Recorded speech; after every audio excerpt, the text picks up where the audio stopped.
A very good evening everyone. स्वागत करते हैं एक बार फिर से हम आपके अपने यूट्यूब चैनल सीवीटी रैंकर्स में।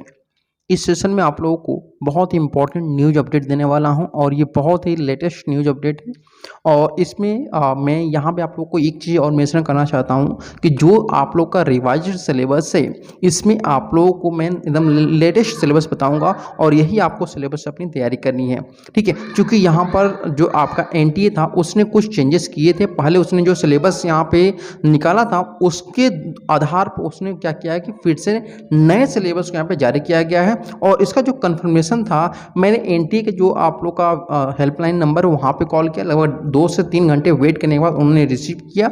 उसके बाद उन्होंने भी कंफर्म नहीं बताया, बस उन्होंने बोला कि हाँ एनटीए ने जो जारी किया हुआ है अपने वेबसाइट पे वही आप लोग का लेटेस्ट सिलेबस होगा। ठीक है, तो हम लोग यहाँ पे जो नया उसका सिलेबस है उसके बारे में डिस्कशन करेंगे। ठीक है, तो ज़्यादा टाइम हम लोग नहीं लेते हैं और स्टार्ट करते हैं। देखिए, पहले क्या आपका सिलेबस था, पहले इसके बारे में जान लेते हैं। तो जो आपका सिलेबस था इसको 2 सेक्शन में बांट दिया गया था। ठीक है, 2 सेक्शन में बांटा गया था, सेक्शन ए और सेक्शन बी में। ठीक है, जिसमें आपका लैंग्वेज कॉम्प्रिहेंशन को जोड़, सेक्शन ए में आपका लैंग्वेज कॉम्प्रिहेंशन था। ठीक है, क्या था आपका लैंग्वेज कॉम्प्रिहेंशन था। और इसके बाद जो आपका सेक्शन बी है इसमें आपका जीके था। ठीक है, उसके अलावा आपका मैथ्स था और इसके अलावा टीचिंग एप्टीट्यूड था। ये सारे सिलेबस था। लेकिन यहाँ पे क्या कर दिया गया है कि अब जो आप लोग का सिलेबस रखा गया उसमें सेक्शन ए के जो आपका सेक्शन है उसको पूरी तरह से रिमूव कर दिया गया है। यानी लैंग्वेज सेक्शन आपको नहीं देना है, केवल आपको सेक्शन बी की तैयारी करनी है। और सेक्शन बी से ही आपके क्या होने वाले 100 क्वेश्चन पूछे जाने वाले हैं। पहले क्या था कि आपका 25 क्वेश्चन सेक्शन ए से और 75 क्वेश्चन सेक्शन बी से पूछा जाता था। लेकिन अब क्या होगा कि जो पूरे क्वेश्चन है 100 क्वेश्चन होगा वह सेक्शन बी से पूछा जाएगा।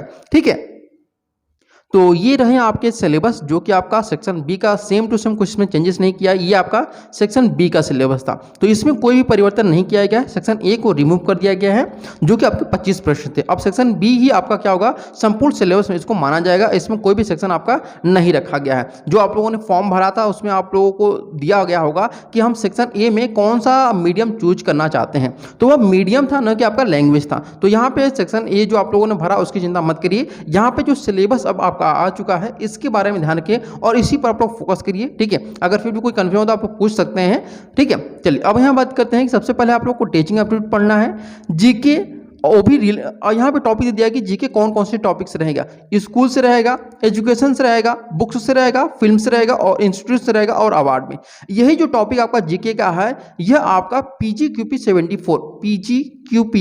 74 में यह आपका जो टॉपिक है यह किस नाम से जाना जाता है, तो करेंट एजुकेशनल सिनेरियो के नाम से जाना जाता है यही टॉपिक। ठीक है, बस इसमें आपका सेक्शन जो आपका PGQP 01 है, तो 01 में आपका यहाँ पे नाम क्या दे दिया है, जीके, जो कि आपका स्कूल एजुकेशन संबंधित है। वहीं आपका PGQP 74 जो कि यह भी आपका बीएड का कोर्स ये आपका करंट एजुकेशनल सिनेरियो के नाम से जाना जाता है। समझ गए, तो यानी कि दो चीजें आप लोग का सेम टू सेम वही मिल रही है। यानी PGQP 01 में जो आपको टीचिंग एप्टीट्यूड पढ़ना है वही चीजें आपको PGQP 74 में पढ़ना है। जीके और टीचिंग करंट एजुकेशन सिनेरियो जो है वो आपका सेम टू सेम वही मिल रहा है। तो यानी कि जो अभ्यर्थी यहाँ पे PGQP 74 और J01 को भर रहे हैं उनके लिए आपका फायदा होगा कि उनको अलग से कोई भी चीज नहीं पढ़नी होगी। अब हम बात करते हैं मैथमेटिक्स। तो मैथमेटिक्स स्पेशली केवल PGQP 01 वालों के लिए है, यह 74 वालों के लिए नहीं है। साइंस और एनवायरनमेंट ये देखिए दोनों के लिए है। ये आपका PGQP 01, ठीक है, ये क्या है आपका 01 के लिए भी है और आपका इसके साथ साथ आपका 74 वालों के लिए भी है। समझिए, इसके बाद आपका सोशल साइंस, यह भी आपका देखिए चूंकि 74 वाले में क्या होता है कि सब्जेक्ट ग्रुप होता है, तो यह जो 74 में आपका जो साइंस ग्रुप लिए रहेंगे उनको भी ये आपको पढ़ना होगा। ठीक है, अब सोशल साइंस में अगर हम बात करते हैं तो सोशल साइंस में 01 वालों को पढ़ना है और इसके अलावा आपका जो सेक्शन बी जो 74 है PGQP 74, उसमें social science, humanity and social science नाम का एक सब्जेक्ट ग्रुप है, उनको ये आपका सोशल साइंस पढ़ना है। ठीक है, इसके बाद आर्ट्स, म्यूजिक, योगा, थिएटर और स्पोर्ट्स, ये केवल PGQP 01 वालों को पढ़ना है। यानी कि जो अभ्यर्थी दोनों का फॉर्म भरे उनको लगभग आधे सिलेबस यहां से आपको पढ़ने हैं, सेम टू सेम है। थोड़ा सा सिलेबस आपका चेंज है, यानी कि 40% आपका जो सिलेबस है वह आपका PGQP 74 से अलग है। ठीक है, पुनः मैं दोहराता हूं कि PGQP 01 ठीक है। केवल 0-1 वालों को कितने सब्जेक्ट पढ़ने हैं, तो पुनः मैं दोहराता हूं, टीचिंग एप्टीट्यूड पढ़ना है, GK related to school education, books, films, institute और अवार्ड से संबंधित रहेगा।